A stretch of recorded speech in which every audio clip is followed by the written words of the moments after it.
I think in the lecture there we invited the speaker to 15 minutes online in order to fix any technical problem for the network connections. I think we should be fine to start the talk, even though we are 5 minutes earlier.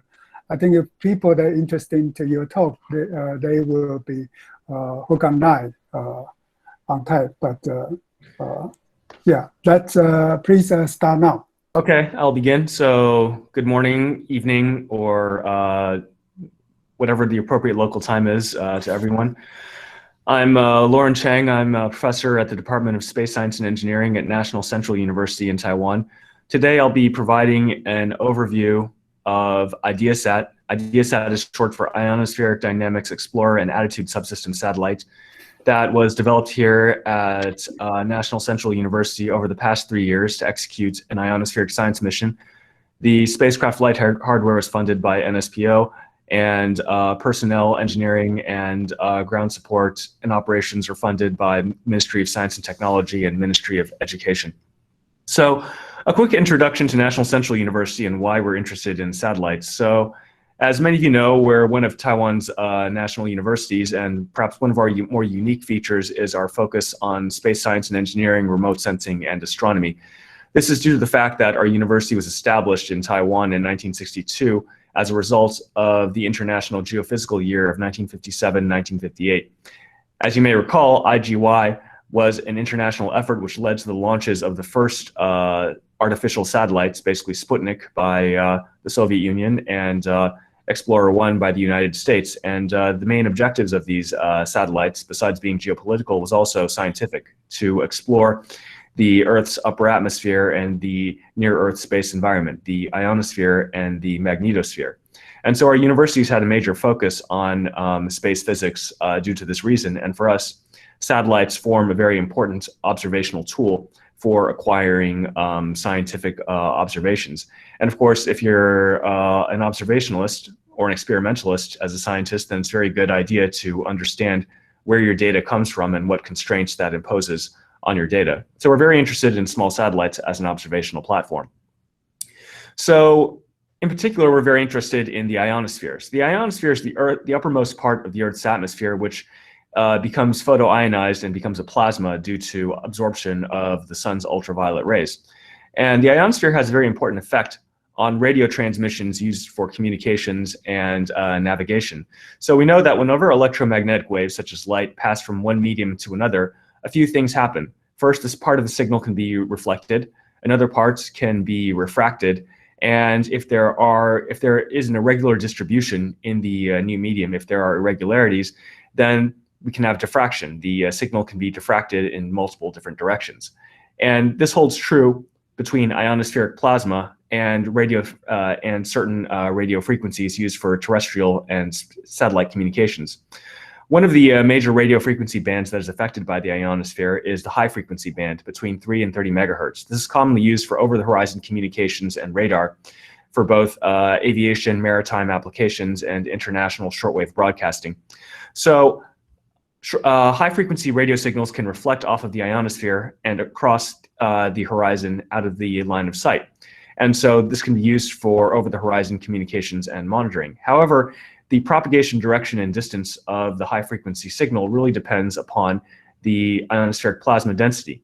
From the movie you see on the right-hand side, you can see the propagation direction and distance of a constant strength high-frequency signal broadcast from National Central University can change very dramatically throughout the course of one day, even though the power and the orientation of the antenna were constant. This gives you an idea of how much the ionosphere can change over the course of a single day over local time. At the same time, the ionosphere can affect trans-ionospheric radio signals that are used for satellite communications and navigation. So one of the most common applications of this is for global navigation satellite systems, such as GPS. In the case of navigation, we determine the line of sight range between the satellite and the ground-based receiver based on the propagation time for the signal to leave the GPS satellite and arrive at the receiver. However, the signal slows down as it passes through the ionosphere, which imposes a very large range error in the GPS position. At the same time, there can be very smaller scale irregularities in ionospheric plasma, which can cause, again, diffraction of the GPS or satellite communication signal. This causes rapid fluctuations in this and fading in the signal-to-noise ratio of the received GPS or satellite communication signal, a phenomenon that we call scintillation. In severe cases, scintillation can lead to loss of track.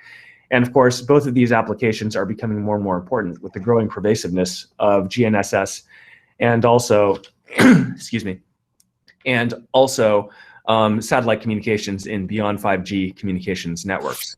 So understanding the variation and distribution of ionospheric plasma is quite important. And at NCU, we've worked over the past 3 decades on the development of small in situ plasma measurement instruments that can be included on satellites to measure characteristics of ionospheric plasma and give us a better idea of how this influences satellite navigation and communications. For IDEASSat 5, we developed what we call the Advanced Ionospheric Probe, which is an in situ plasma sensor which measures a lot of variables of ionospheric plasma, such as temperature, composition, velocity, density, and so forth. Now, AIP was launched on IDEASSat 5 in 2017 and has been functioning well ever since. However, AIP itself is somewhat large and requires an external electronics box in order to function. Since the technology behind small satellites and CubeSats in particular is becoming more and more pervasive, we decided to miniaturize AIP to a more compact version that could more easily fit on a CubeSat platform. We call this version the Compact Ionospheric Probe, or CIP. You can see a photograph of CIP on this photograph on the right-hand side. There's an aperture through which plasma enters the instrument. The aperture has to be aimed in the velocity direction, the RAM direction of the spacecraft when it's on orbit. The supporting electronics and power boards are located directly behind the sensor head, allowing us to fit the entire instrument into 0.72 U, or 10 centimeters by 10 centimeters by 7 centimeters of space, as well as less than half a kilogram of mass. The power requirements are fairly modest as far as payloads go, requiring on average only about 3.8 watts. And the most significant constraint is basically a higher level of pointing knowledge and control that are required by the instrument when it's functioning. It needs to be able to, the spacecraft supporting CIP has to be able to orient the instrument in the RAM direction to within 0.25 degrees. Now, the instrument was developed for CubeSat operation, but previously, before this, before the IDEASSat project, we never actually had experience developing an entire spacecraft by ourselves at NCU. So this is where international collaboration played a very big role. In 2015, we joined together with colleagues at the University of Colorado in the US and the Indian Institute of Space Science and Technology to establish a consortium that we call INSPIRE, International Satellite Program in Research and Education. And our objective was to develop a constellation of small satellites for science missions, as well as the supporting ground network, and also use this as an opportunity for hands-on spacecraft engineering and space science work. Since we first established this consortium, it's expanded to 11 different academic institutions, and there are now 7 small satellites that have been funded from different funding agencies across different countries, of which in Taiwan at NCU we are contributing to, of which IDEASSat was the first one. So IDEASSat is a 3U CubeSat that we developed to carry CIP on a mission to basically observe and explore the variation of ionospheric plasma and its effects on GNSS scintillation. So, as you know, the payload is the portion of the spacecraft, the subsystem that is responsible for executing the mission objectives. But of course, the payload cannot function by itself. It requires a spacecraft bus in order to function. In the case of CIP, again, CIP needs to be oriented in the RAM direction of the spacecraft when operating, so therefore it requires a very capable attitude determination control subsystem. Basically, we have to have a subsystem that is capable of determining the spacecraft attitude with respect to different objects, such as the sun. We have a coarse sun sensor over here, as well as the celestial sphere. We have a star tracker over here that basically images the orientation of the spacecraft with respect to the celestial sphere, as well as actuators that can allow the spacecraft to change its orientation. So this ADCS contains 3 reaction wheels, 3 magnetotorquers, and also inertial measurement unit, magnetometer, and GPS. That allows for very capable pointing of accuracies less than 0.25 degrees per our instrument requirements. We also need a way of getting the data acquired by the payload, as well as flight data from the spacecraft itself back to the ground. So for that, we have a dual band communications subsystem. We use UHF transceiver to receive commands from the ground, and also to transmit our beacon signal that's used for tracking telemetry and control. And we use a higher bandwidth S-band transmitter to downlink the larger science data from the instrument. The rationale for using UHF for TT&C is primarily because the UHF tape measure antenna that you see on the back of the spacecraft here has a much broader antenna pattern compared to the S-band patch antenna, which is located on the underside of the spacecraft. The S-band antenna has a much narrower beam width, making it more difficult to use. It basically has to require the ADCS to orient it in the direction of the ground station in order to downlink over S-band. Power requirements for the spacecraft are provided by 1 body-mounted and 2 deployable solar panels. And again, inside the spacecraft, there's an EPS distribution board and lithium-ion batteries that are used for power storage to allow the spacecraft to operate during eclipse. The spacecraft also has a command and data handling subsystem, basically the onboard computer, as well as a structure, a spacecraft structure that we developed in-house. Now, this table on the left-hand side shows the components that we used for the different subsystems of our spacecraft. In the case where we believed that we would be capable of developing a particular subsystem and qualifying it within 3 years, we developed ourselves. So, for example, the EPS and the UHF tape measure antenna and our CNDH subsystem, as well as our structural subsystem, were all developed in-house and fabricated at NCU. In the case of our command and data handling subsystem, we used a custom interface board mated to a microsemi Smart Fusion 2 system and module, which has past flight heritage. In the case of subsystems that we were not confident we could develop ourselves in 3 years, we purchased commercial off-the-shelf subsystems that had already been space qualified and have had significant flight heritage. So in the case of our ADCS or our UHF transceiver, you can see we use TRL9 components from commercial off-the-shelf providers. So again, our basic philosophy behind the design of the system was to build what we can and buy what we must. Another important component, which is not hardware, is the flight software that's executed by the onboard computer. So our spacecraft has to be able to function autonomously. During the vast majority of time when it's on orbit, it is not within our line of sight. On average, we only have a total of about 20 minutes of line of sight communication time with our spacecraft. During the remainder of the time, the spacecraft flight software has to execute the key tasks to keep the spacecraft alive, as well as any additional tasks that are necessary to execute the science mission. So our flight software is divided into 2 large classes of operational modes: emergency modes and nominal modes. So emergency modes are designed to execute survival-only functions and are designed to ensure that the spacecraft can rapidly recharge its battery in the event of some major anomaly or low battery state of charge. So we have 2 emergency modes. One is Phoenix mode. In Phoenix mode, the only subsystems that are active are EPS of the spacecraft is not active. The rationale for Phoenix mode is basically our spacecraft is required by the launch provider to be inert within the first 30 minutes of deployment from the launch vehicle to prevent interference with other spacecraft. So the spacecraft, when initially deployed from the launch vehicle, enters Phoenix mode. After waiting 30 minutes, if the battery state of charge is above 40%, then the spacecraft enters safe mode. So in safe mode, the ADCS of the spacecraft is activated, and we should have 3-axis attitude control. Once we have 3-axis attitude control, the ADCS is designed to orient the spacecraft in a coarse sun pointing mode. That is, it will use the coarse sun sensor to orient the solar panels of the spacecraft towards the sun. And as you can see from these 2 bottom cells here, this allows us to maximize the amount of power generated. On average, we have 14.5 watts of power generated per orbit, while minimizing our power consumption. Because we are not executing any science observations or downlinking over S-band, the amount of power consumed per orbit is about 5 watts. So safe mode basically allows us to ensure our spacecraft is functional, has 3-axis attitude control, is trackable, and allows us to rapidly recharge our batteries. Once our battery reaches a level, a state of charge that we feel comfortable with, roughly around 75%, then we can issue a command to the spacecraft to transition to nominal operations. In nominal operations, when the spacecraft is in sunlight, it is in charging mode, again with the solar panels oriented towards the sun.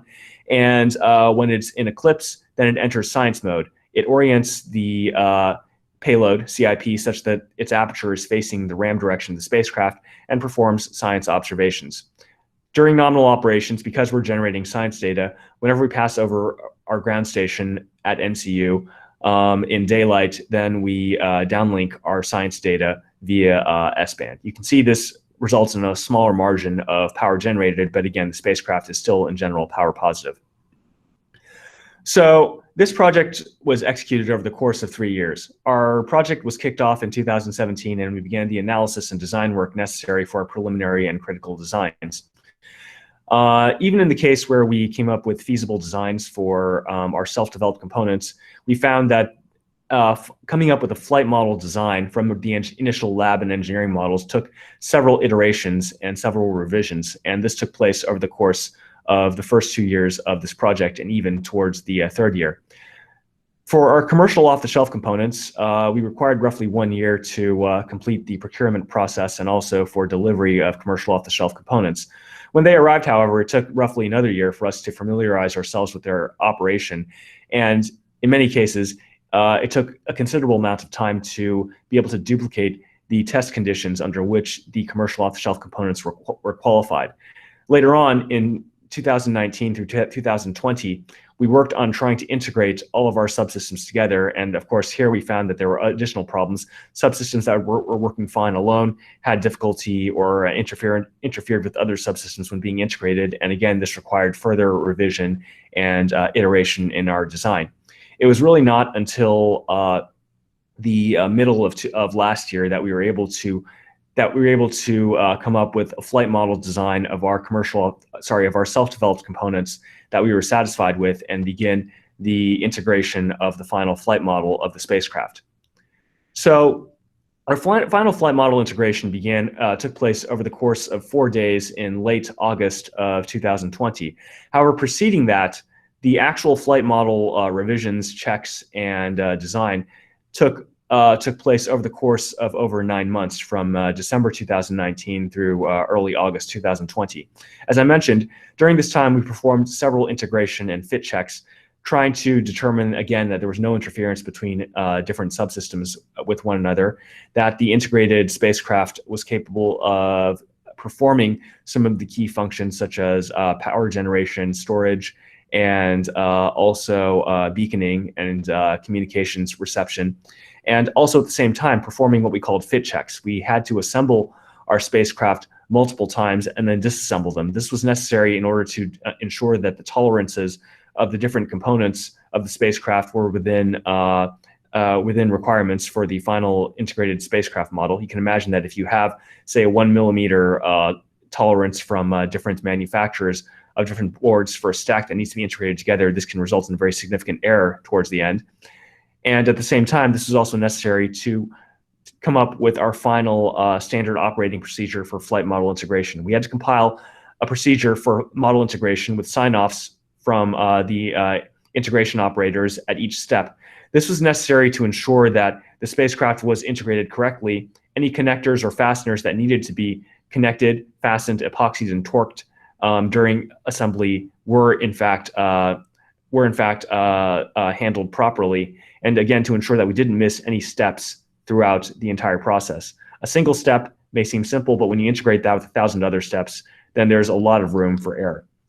So as you can see, during the integration process, our students were responsible for this operation would typically begin work around 10 a.m. in the morning and usually end around 2 a.m. at the following morning.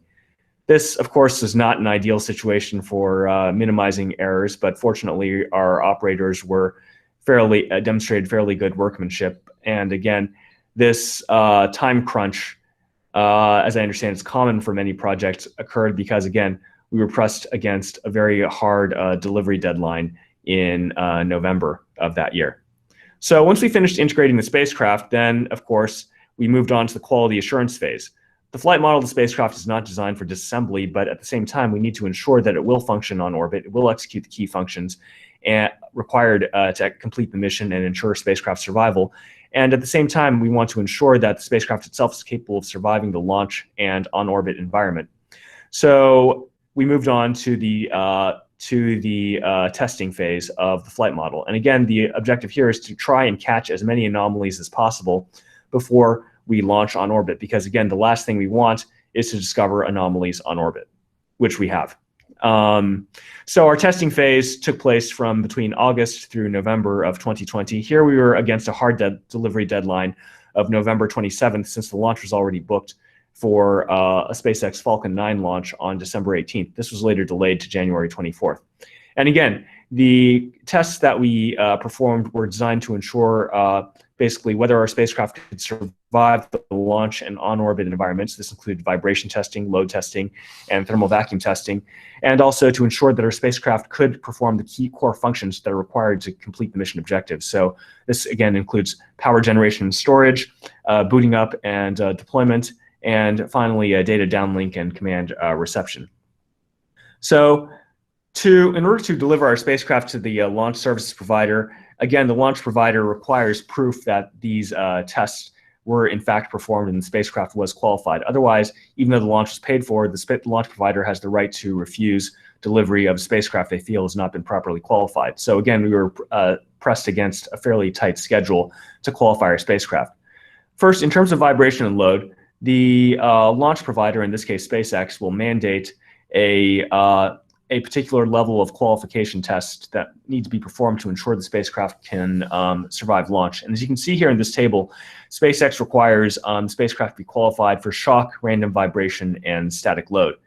And there are several different levels of qualification, either through separate qualification tests on the engineering model and an acceptance test on the flight model, or in our case, since we only had a single flight model because some of our subsystems were too expensive to procure more than one of, we went for the single unit proto-qualification approach where we qualified the flight unit itself. So in the case of thermal vacuum, we ran the spacecraft through 8 hot and cold cycles per NSPO suggestions, and also a single survival cycle, which went to higher temperature extremes. The temperatures, the hot and cold temperatures selected here were based on the results of thermal analysis of the spacecraft. Each cycle took place over the course of about 4 hours, and the entire thermal vacuum test took close to about 4 or 5 days to complete. Throughout the course of the thermal vacuum test, we performed a limited performance test where the flight onboard computer was used to poll the different subsystems to determine whether or not they were functioning properly or whether they returned any anomalous telemetry. We then took the spacecraft out to an external transport testing site. The spacecraft was placed inside a test pod, which is similar to the deployment pod the spacecraft was inserted into during the launch process. And the spacecraft was initially subjected to a resonance survey. That is, the resonant frequencies of the spacecraft were first measured. And then the spacecraft was subject to random vibration tests, as well as a 15G sine burst test, which was intended to ensure the spacecraft could survive a 15G quasi-static load, similar to what it would experience during the course of launch.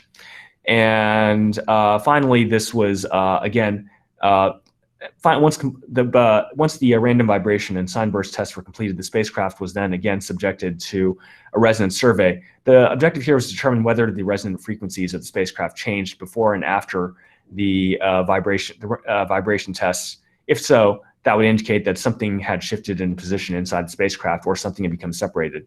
So this movie here should give you an idea of what the quasi-static load test looks like for a single axis.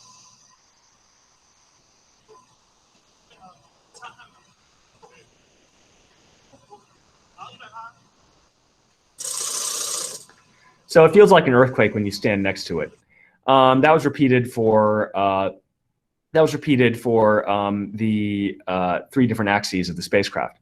And following the test, we found that fortunately our workmanship was quite good. And again, the precautions we took to ensure the spacecraft could survive random vibration and vibration were all in place. Basically, as you can see in these photographs here, all the fixtures of the spacecraft, that is the screws and the connectors and even different individual subsystems, were all epoxied to the spacecraft chassis to prevent a shift in position during the vibration tests. Any loose components, such as harnesses or cabling, again, were all fixed to the spacecraft using either tape or epoxy. This is again to ensure that the resonant frequency of the spacecraft is above the 120 hertz threshold specified by the launch services provider, to prevent overlap of the resonant frequencies of the spacecraft with those of the launch vehicle. So next, once we've completed the vibration test, we took the spacecraft out of the deployment pod and waited 30 minutes to see if it would begin deploying the tape measure antenna and the solar cells. As you can see, there was quite a bit of tension during the 30-minute wait.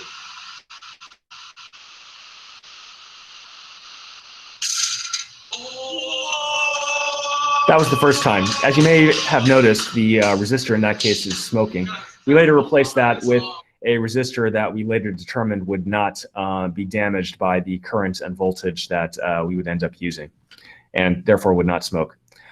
Following the completion of environmental testing, we then moved on to functional testing. We want to ensure that our spacecraft is capable of executing the core functions it needs to survive and operate on orbit. One of these is beaconing. Our spacecraft transmits a beacon signal once every 30 seconds during safe or nominal operations, or once every 60 seconds during Phoenix mode. Each data packet transmitted as part of the beacon signal basically includes information about the operational state of the spacecraft, as well as parameters such as the power state of different subsystems, operational temperatures of different subsystems, and most importantly, the battery state of charge. So it's very important in terms of both tracking and determining the state of health of our spacecraft. At the same time, our spacecraft also needs to be able to receive commands transmitted from the ground. You can see here the interface for our command software that our students designed. And again, this had to be qualified on the ground to ensure the spacecraft is capable of receiving and acting on commands that we transmit using UHF. So to do this, we performed what we call a series of end-to-end tests. End-to-end tests are a test where we basically take the spacecraft flight model out to some remote site within a line of sight of our ground station, and then we determine whether the spacecraft is capable of receiving commands sent from the ground station, and whether our ground station is capable of receiving, demodulating, and decoding the beacon packets and also science data packets transmitted by our spacecraft UHF and S-band transmitters. So here, one of our key objectives was measuring the bit error rate and packet error rate of the different data packets that we transmitted, and again, to ensure that the transmission and reception could occur as expected. Now, this took place several times throughout the course of September and October, and we noticed that there was an anomaly in our UHF subsystem. Basically, for some reason, the packets we transmitted initially would be correct, but packets that were transmitted later, or the trailing end of packets that we transmitted using UHF, would show fairly significant bit errors. And we discovered, unfortunately, a little too late, that the reason for this was due to a flaw in the design of our UHF antenna. In an RF system, you need to ensure that the impedances of all the components, such as the transmitter, the cabling, and the antenna, are all matched. In our case, they all had to be 50 ohms. In our case, however, our antenna was not properly impedance matched with our transmitter, resulting in a portion of the transmitted signal from the UHF transceiver being reflected back towards our transmitter. Over time, this caused degradation of the transmitter and the ultimate failure of our UHF transmit function. So even though we were capable of receiving commands transmitted from the ground, we were unable to transmit UHF packets to our ground station. And this, of course, is very critical because UHF transmission is a very important lifeline in allowing us to determine whether our spacecraft is still alive. So at this point, we determined that even though we were only about 1 month away from our delivery deadline, we really had no choice but to demate a portion of the spacecraft, remove the UHF antenna and the UHF transceiver, and send both for servicing. Now, demating a flight model is not an easy task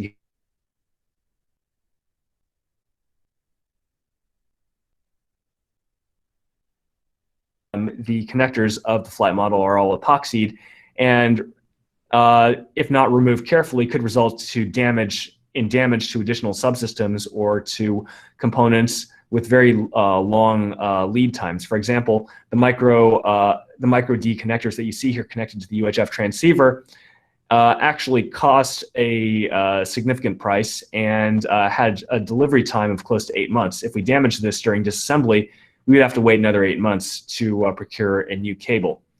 So fortunately, our students responsible for demating, again, performed a very exemplary job over the course of 3 days. You can see from their traumatized expression that it was not the most comfortable process.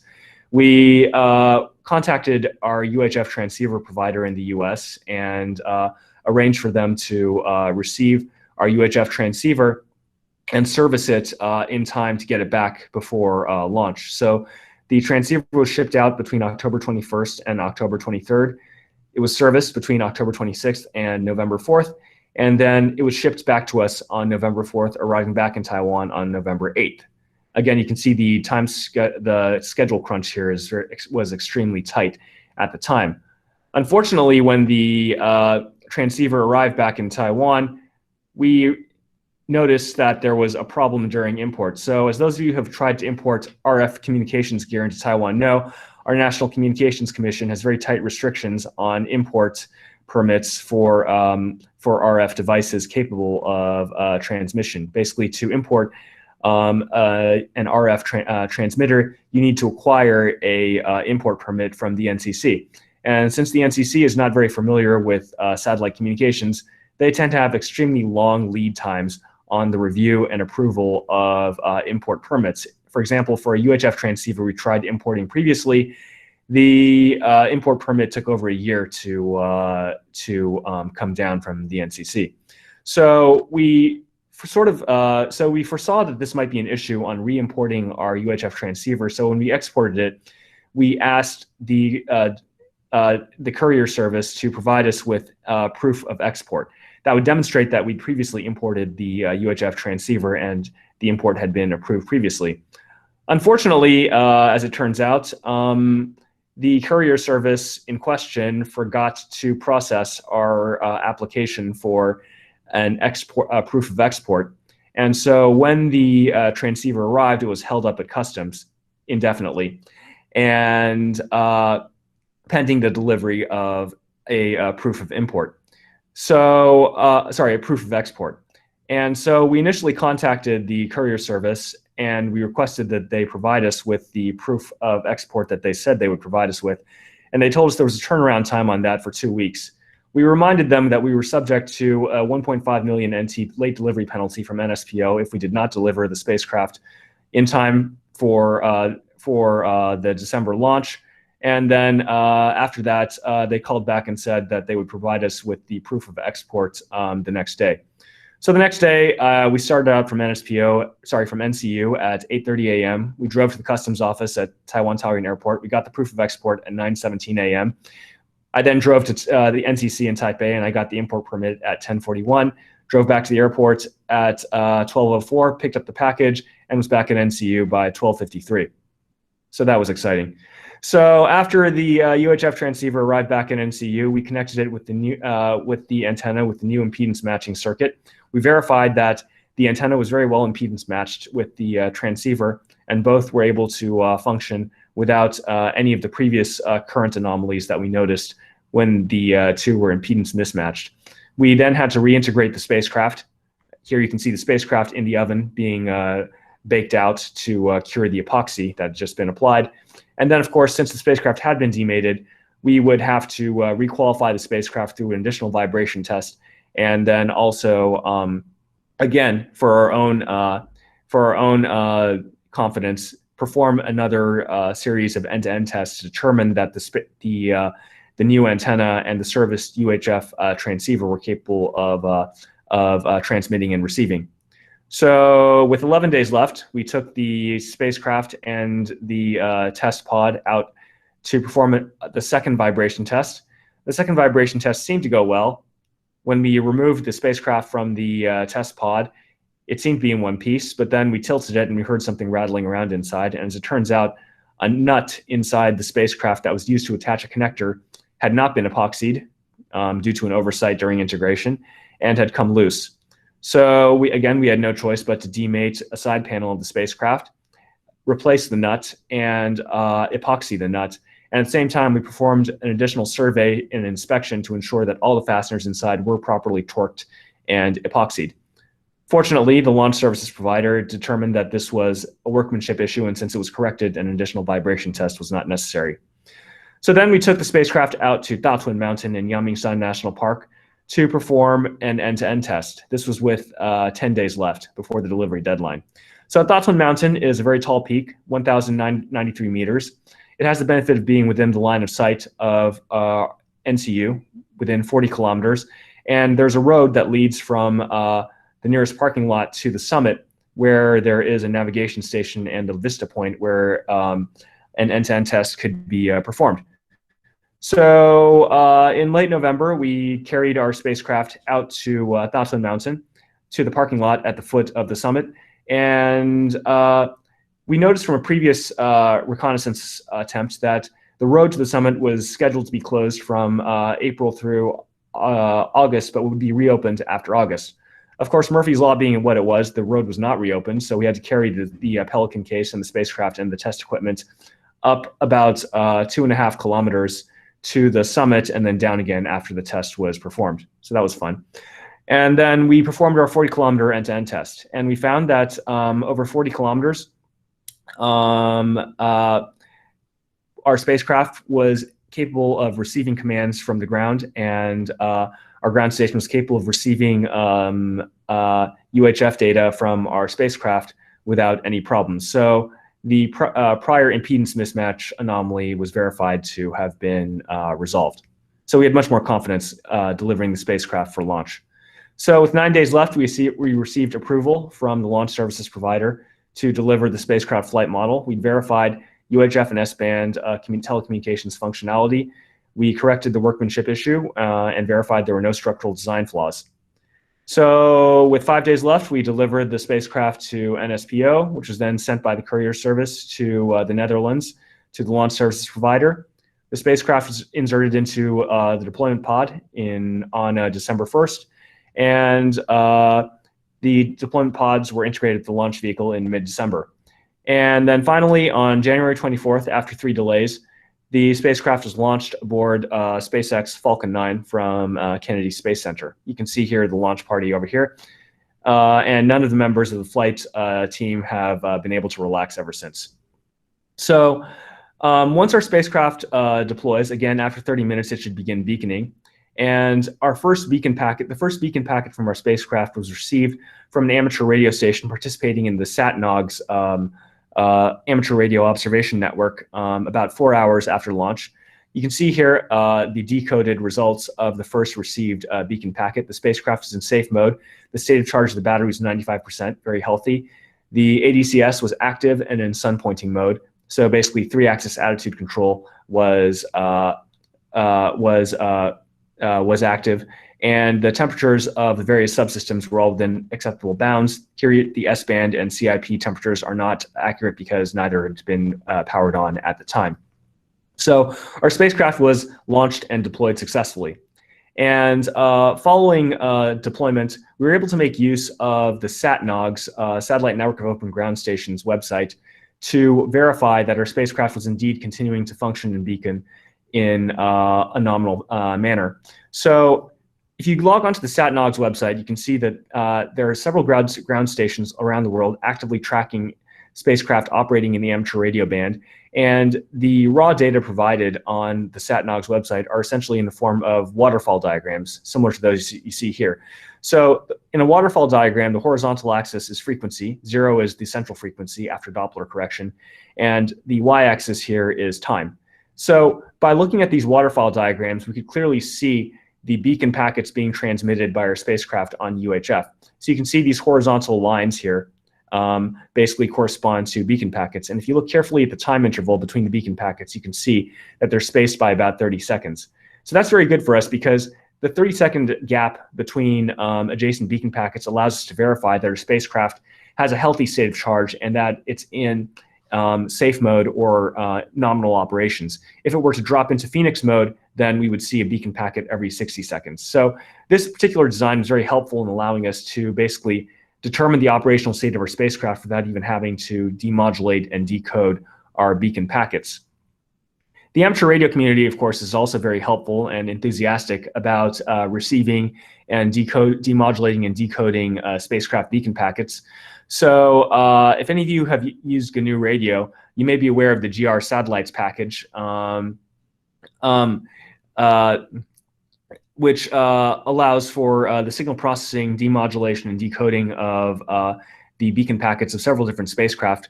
We within 1 or 2 days of launch, we released our beacon packet definition to the amateur radio community, and they're very good about incorporating the packet definition for IDEASSat into their satellite decoder.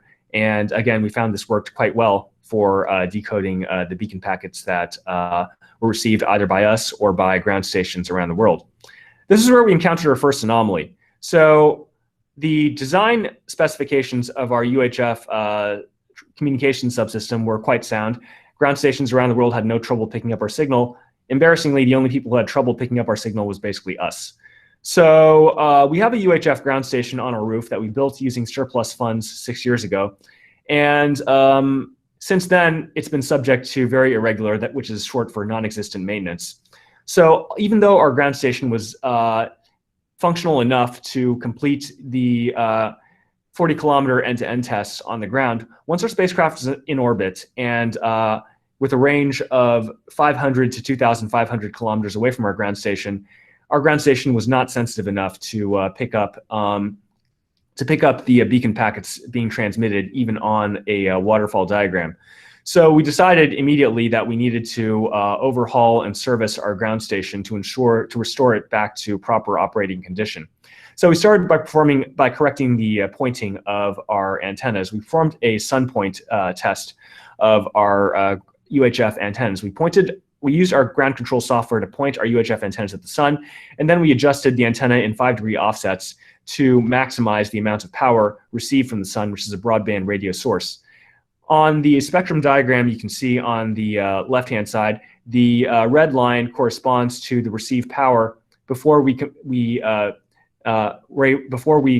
the sun pointing calibration, and the yellow contour corresponds to the received power from the sun after we imposed a 15-degree elevation offset.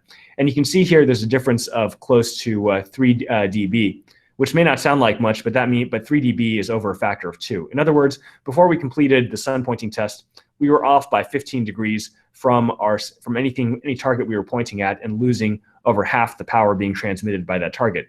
Once we completed the ground pointing test, we were able to clearly see the beacon packets received by our ground station from IDEASSat in our waterfall diagrams. However, the signal to noise ratio was still relatively low, not high enough to actually demodulate and decode the digital data within. So we then went and replaced our antennas, which were severely damaged over 6 years of exposure to the elements.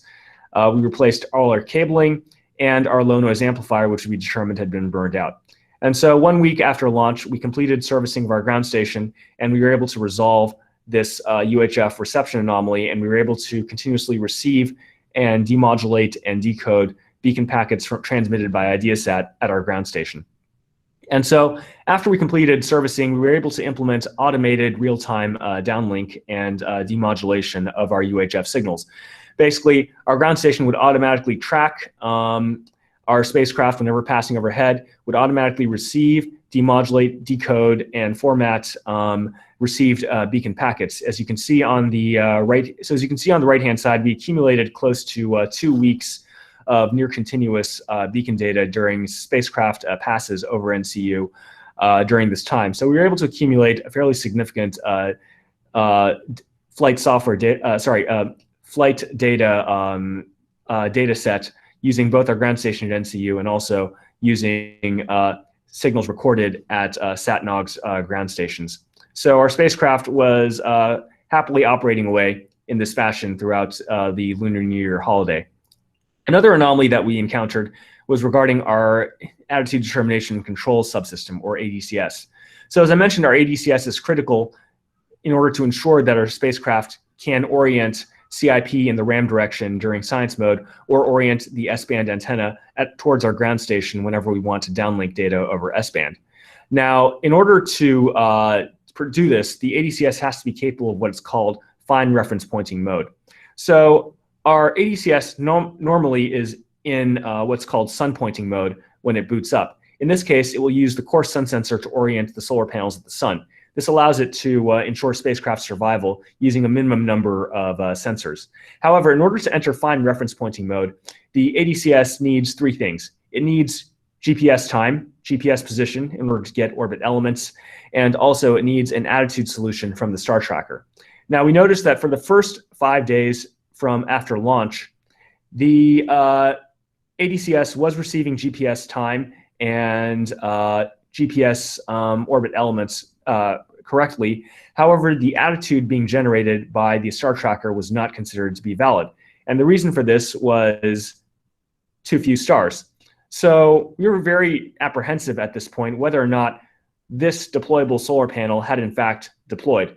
For example, we were very concerned about whether or not the star tracker was obscured by an undeployed or partially deployed solar panel. As it turns out, this anomaly was partially resolved for us by the onboard flight software autonomously. So 5 days after launch, we noticed all of a sudden the star tracker was generating a valid attitude solution. And when we looked at our received telemetry, we found that the difference between T plus 5 days and the time before then was that the ADCS had been autonomously rebooted by our flight software and onboard computer. And after it was rebooted, it was producing a valid attitude solution. Now, our flight software is designed to reboot any subsystem that becomes unresponsive or returns anomalous telemetry. And in this case, it seems that the star tracker anomaly was at least partially corrected by rebooting the subsystem. However, later thermal analysis based on the temperatures of our deployable solar panels still suggests to us that it's possible that our solar panels may only be partially deployed, which may affect the uncertainty of the attitude solution. Another anomaly that occurred is what's called a single event upset. So a single event effects are what happens when a high energy particle, such as a heavy ion, collides with a semiconductor, for example, used in onboard electronics or memory. Now, in mild cases, this can cause a bit flip. A 1 becomes a 0 and a 0 becomes a 1, what's called a single event upset. So a single event upset, at the very least, can cause the change in some variables stored in onboard memory, and at worst, can cause the flight software or a particular subsystem to hang, what's called a single event latch-up. In a very severe, but also very rare case, a heavy ion can actually cause hardware damage to the semiconductor device. That's called a single event burnout. And of course, that is the least probable, but also the probability is not zero, and it's something we don't want to see. So our spacecraft is designed to transmit three different types of beacon packets. And normally the beacon packet that is transmitted, the beacon format that's transmitted can only be changed by command from the ground. Now we noticed around February 5th that all of a sudden the beacon packet format that our spacecraft was transmitting had changed, and this was done without any commands being received from the spacecraft from our ground station. So this change happened autonomously. As far as we can tell, the only explanation for this is basically the variable defining the beacon packet format was altered by a single event upset, and this caused the flight software to default to the nominal beacon format, which is designed as a default. So fortunately, this single event upset did not cause any significant damage to the spacecraft that we know of. So the post-launch state of the spacecraft, from January 24th all the way till now, or at the very least until February 15th, for reasons that I'll explain in a moment, the spacecraft was in a very healthy state. We determined from the beacon telemetry that the spacecraft was in a very consistent safe mode. And at the time, we were waiting to verify command uplink and the ability to change orientation on command. The state of charge of the battery was very healthy, almost always above 90%. So the spacecraft is very healthy from a power perspective. The spacecraft was in the ADCS was capable of 3-axis attitude control. It was maintaining sun pointing mode. The GPS was functional. The star tracker was producing a valid attitude solution and again was constantly returning flight data. The anomalies encountered so far were the single event upset that I just mentioned, potential partial solar panel deployment affecting the attitude solution, and an anomaly which is currently ongoing, which is a UHF communications blackout, which I will now go into. This is probably the most significant anomaly we've encountered since launch. So on February 15th, we were still receiving beacon packets from our spacecraft. You can see the waterfall diagram received at a ground station in Canada on that particular day. The last beacon packet we received at NCU occurred at 9:40 a.m. Taiwan time, and through SatNogs we found that a ground station in Canada, the one I just mentioned, received the last known beacon packet around 12:09 that particular day. From that point on, neither us nor any other ground stations participating in SatNogs received any further beacon transmissions from our spacecraft. Since this blackout occurred both for our ground station and also for ground stations everywhere else, we were pretty confident in saying that this anomaly is occurring on the spacecraft end. Now, what do we know about what might cause the anomaly and what reasons can we exclude? From the last decoded beacon packet, we can see that the spacecraft's state of charge is 93.9%. Based on our past telemetry data and this final data, we know that the battery state of charge has always been very good under safe mode, and the spacecraft is capable of 3-axis attitude control and sun pointing. So whatever caused this anomaly is not due to low power on the part of the spacecraft. We had previously attempted to uplink commands to our spacecraft twice, but both attempts were not successful. We later found that this was due to improper amplifier tuning settings at our ground station. Basically, the amount of power our software-defined radio is feeding into our amplifier at our ground station was not sufficient to drive the amplifier at a high enough power, so none of the commands we sent previously were accepted. However, we noticed that from very early on, our spacecraft telemetry was showing a large number of commands that were rejected from the ground.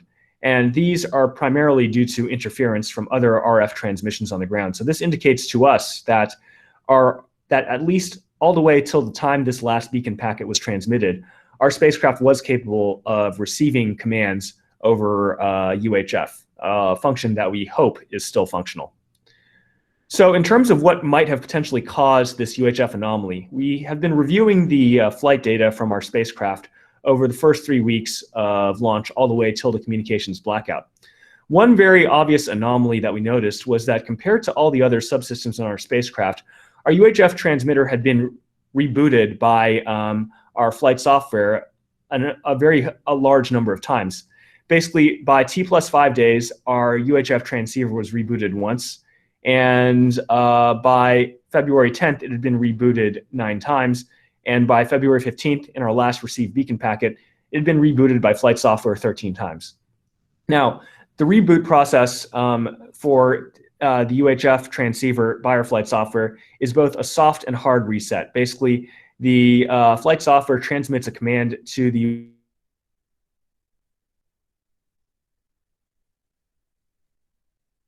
So this should allow any bad values in memory on the UHF transceiver to be reset.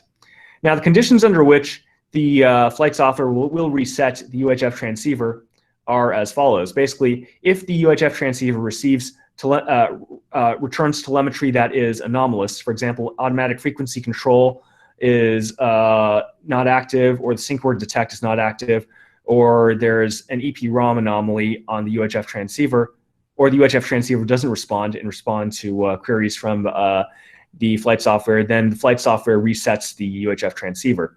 If the voltage and current being fed to the UHF transceiver is determined to be anomalous based on results pulled from the spacecraft EPS, then the flight software also resets the UHF transceiver. So our UHF transceiver had been rebooted an anomalously high amount of times prior to the communications blackout.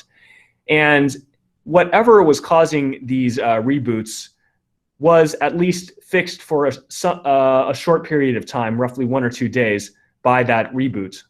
So we don't know if this reset was the cause of the final blackout, but at the very least, it deserves additional examination. So here are some possible causes that might be explain our UHF beacon blackout. And again, I've classified them by likelihood and seriousness. So the two most serious causes would essentially be hardware damage due to a single event burnout on either the UHF transceiver or the command and data handling subsystem, that is our onboard computer. Now, if there's a single event burnout on either of these two subsystems, then there really is no recovery from that. Then that will result in early termination of mission. However, we can at least be a little more confident in the fact that single event burnouts themselves tend to be extremely rare and much lower in likelihood compared to single event upsets or single event latch ups, both of which we have resolution correction mechanisms for. Another possibility is whether or not the frequency setting of the UHF transceiver is different from that reported back to flight software. So our UHF transceiver is capable of transmitting only on 4 distinct predefined frequency channels.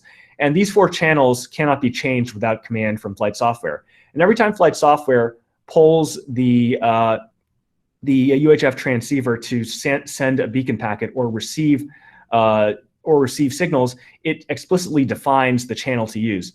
So unless the actual channel that the transceiver is receiving or transmitting at is different from what it's reporting back to flight software, this is also not very likely. In the event that there is an oscillator failure in the transceiver, this could potentially cause the transceiver to report back a frequency different from what it's using. But again, we consider that probability to be much lower since the service transceiver was subjected to functional testing by the original manufacturer before it was shipped back to us. Another possibility is whether or not there's some type of logic error in our flight software which is causing a reset loop. We think this is low because there are no loops involved during the boot up process of our spacecraft. But even if it were possible, our spacecraft would still be capable of beaconing during the alive time in between resets. The two more probable causes that we're currently examining are whether or not there's an anomaly in the power interface between either the onboard computer and the UHF transceiver, as well as whether or not there's an anomaly between the data interface between the UHF transceiver and the onboard computer. Now, we think the data interface anomaly is more likely than the power anomaly. We've reviewed some past beacon packets, and there doesn't at least immediately seem to be any anomalous voltages or currents going into the UHF transceiver. But again, we have something close to 3 weeks of data that we're currently going through. And also, there is a past history of similar data interface anomalies occurring on other small spacecraft. Now, both of these, we hope, are fixable by power cycling the entire spacecraft's system. If this is possible, then we should be able to recover the mission, at least in part. Just as reference for past UHF blackouts anomalies that have occurred on small spacecraft, we've looked at 2 examples which give us 2 different levels of confidence. One is both spacecraft were launched by the University of Colorado. One is CSSWE. This was a 3U CubeSat which underwent a 3-month communications blackout between March and June 2013. The spacecraft was actually declared lost before it suddenly came back to life 3 months later and was detected. After reviewing the onboard telemetry, it was determined that the cause of the blackout was basically the UHF transceiver became non-responsive to the onboard computer. And the onboard computer attempted to perform 12 soft resets of the UHF transceiver over the course of 4 days before further data was not recorded. And the entire UHF transceiver was recovered only after an anomalous battery drain, only after the spacecraft ran down all its power after 3 months, and thus affected a full system-wide power cycle. So if we can recover our spacecraft if we can recover UHF functionality using a full system-wide power cycle, that would be the ideal outcome for us. The other possibility is Minx-2. Again, this was launched by University of Colorado, and unfortunately, the spacecraft stopped transmitting after a single event latch-up and a reboot command.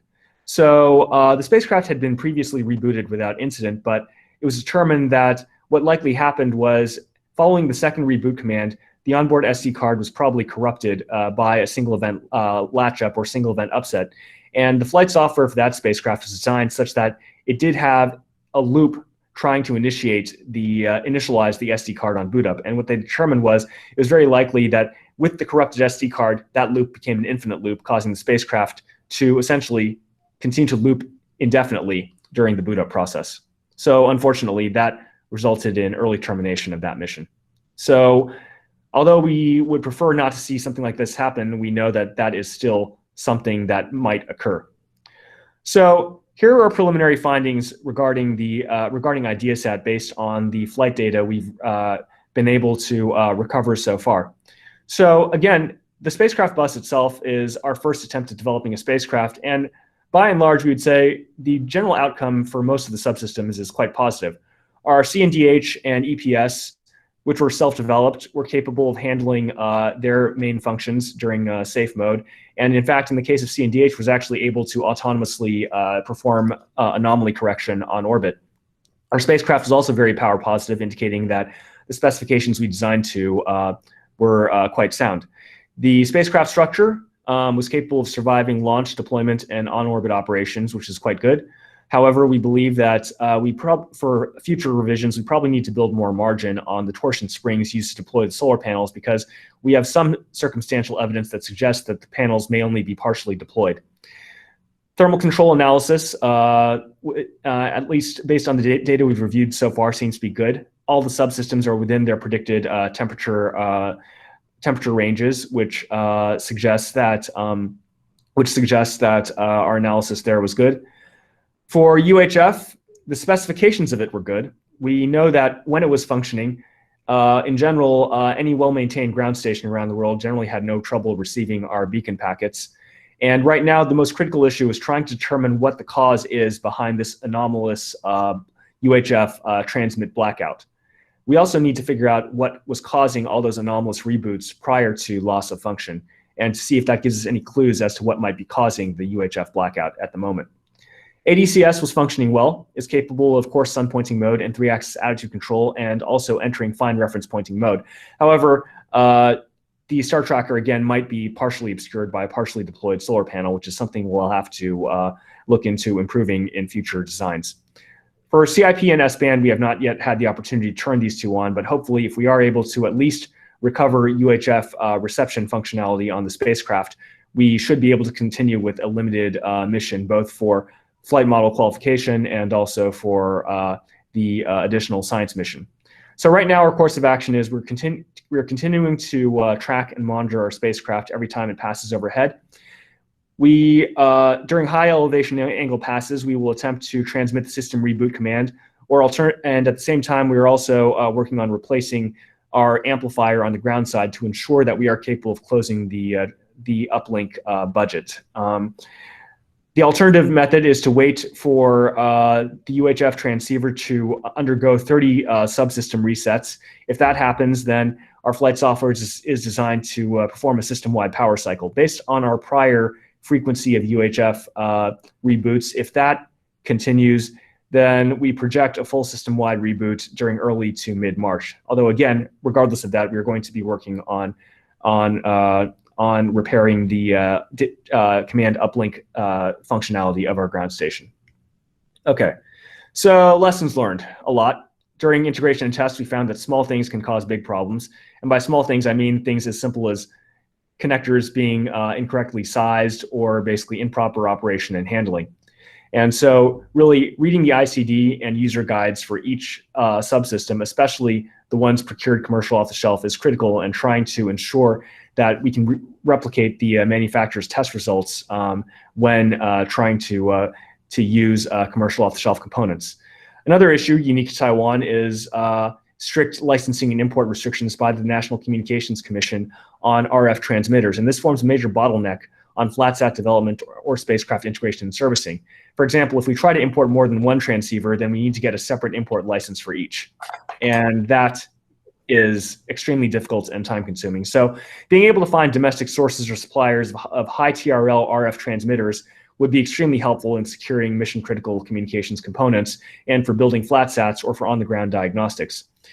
Some components for the deployables, for example, resistors and springs, can be degraded through repeated testing, and so we need to clearly define qualification tests and criteria for identifying fitness to fly before and after testing. Next, again, standard operating procedures and checklists are critical because, again, a lot of small, easy steps strung together are not easy at all to execute as a whole. And we found from our UHF anomaly that not all anomalies may necessarily manifest during ground tests of limited time. So had we not been time constrained, it would have been more ideal to perform a longer duration test with a flat-sat over the course of several weeks to determine whether some of the anomalies, for example, the UHF anomaly that we're currently encountering, might have manifested. And again, it'll be critical for us to identify what caused this anomaly and how it can be caught during testing for future missions. We also noticed, again, that our ground station, although initially capable of completing end-to-end tests on the ground, was not sensitive enough to complete communications over free space when the spacecraft is on orbit. And again, this points to the fact that in order to communicate with the spacecraft on orbit, the ground station has to have a much higher performance factor compared to on the ground. And again, we believe that this can be done using RX and TX using similar values before launch, and at the same time also verifying the operational state of the ground station by receiving signals transmitted from active spacecraft on orbit and comparing to values that can be found on SatNogs. And finally, one change we would have made to flight software this time that might have helped would be to implement autonomous system reboot after if the spacecraft does not receive a command from the ground over some specified period of time, such as 24 or 48 hours. That if a power cycle could solve the current problem, then had we implemented this feature, that we might have been able to recover at a much earlier time. So IDEASSat is our first spacecraft. We've had things that worked and things that haven't, but either way, there are a lot of lessons learned. We've generated very valuable flight data that can only be acquired on orbit. And for any spacecraft mission, again, the most important product of it is the data and the know-how that is delivered. So for now, we have partial completion of the mission, but again, we need to figure out how to recover, whether recovery is possible, and most importantly, what caused this UHF anomaly and how it can be prevented on future missions. Thank you very much. I'll be happy to answer any questions you might have. Thanks to Professor Loren Chang for his nice and detailed presentations. So anyone has question, you want to raise your hand, and even in Chinese, if I could not translate, Loren could help me. So, anyone has any questions? Please raise your hand. If not, I have one question to Loren. Loren, okay. I know that you graduated from CU, and you, for the past 3 years, you've been sending students to CU, have some kind of learn-on experience. From your point of view, CU, University of Colorado, how they help you to build the IDEASSat? Well, again, as I mentioned, when we were designing our spacecraft, in many cases, they provided a lot of very valuable feedback on the requirements that we defined for our spacecraft. And they also made suggestions for things that we had not previously thought of. For example, adding additional margin to our power budgets, and also implementing watchdogs for various subsystems. And one suggestion I regret not taking them up on was not implementing autonomous system reboot after command timeout. Also, another suggestion that they made that we wish we had had time to implement would have been a 3-week-long burn-in test where we continually operate the spacecraft over 3 weeks. Had that been able to allow us to catch the UHF anomaly on the ground, that would have been very much worth it. However, I think it's also a lesson learned from many small spacecraft missions, not just ours. The integration and test phase is the most critical, but due to programmatic constraints is oftentimes also the most constrained in terms of time. And so being able to find a way around that would be, again, very helpful for future projects. Finally, they were also very helpful in providing their own experiences, including sharing with us their own past anomalies, as well as past instances where they actually lost a full spacecraft due to anomalies that they had not foreseen on their end. For example, the two examples I provided, CSSWE and MINX-2, were based on firsthand information from them, and again, were very helpful for us, first of all, in not giving up hope, but at the same time also realizing that even for extremely experienced organizations that have been flying spacecraft for over 40 years, anomalies will happen. And even for very experienced institutions, you cannot exclude the possibility that something will happen that you had not prepared for that could cause an early loss of the spacecraft. So it's important for us to collect as much science data and flight data that we can, subject it to the best analysis that we can, and then again, figure out how we can implement these changes that will prevent anomalies that occur on this mission from occurring on a future mission, and at the same time, verifying what parts of our design did work and retain those. Thank you, Loren. I have another question if others don't raise hands. During my talk, I also thanks to the SAT NOGS network, because they help to provide lots of ground station open source and taking the data. What is your point of view related to SAT NOGS? Because NSPO did not request they to receive the you say what? So how about IDEASSat? How they cooperate with IDEASSat? Could you? Well, the amateur radio community always has this fascination of trying to receive signals that are small and weak and from very unique platforms. I mean, I started playing with ham radio when I was in university, and I had fun collecting. So basically, we expected fairly early on to hear back from the amateur radio community, and we actually used our connections in the amateur radio community to send out information regarding our launch time and frequencies. And very soon after launch, we received contacts we were contacted by some amateur radio operators who were interested in operating satellites, asking us for more details about our packet definition. And so we decided to make our packet definition public. And again, they were very efficient at implementing that in GNU Radio. At the same time, some of them also provided us with very helpful feedback on how we could modify our communications protocol or communications subsystem design to allow for more reliable satellite communications. Prior to this, many of us did not have any experience with satellite communications, so their input is very much welcome and will certainly be implemented on future missions. Stevie, I think you had a question? Any others has any questions? Yes, there's one raised as City, please. Hello, Siti. Here. Hello, Dr. Loren. Hi. Okay, I'm Siti from University Science Malaysia. So I'm interested on your compact ionosphere probe, because we are also develop almost the same payload for our CubeSat in Malaysia. So I would like to know what kind of testing we need to ensure that payload is giving the data that we need. And what about the integration? I mean with the payload and the onboard computer for the CubeSat.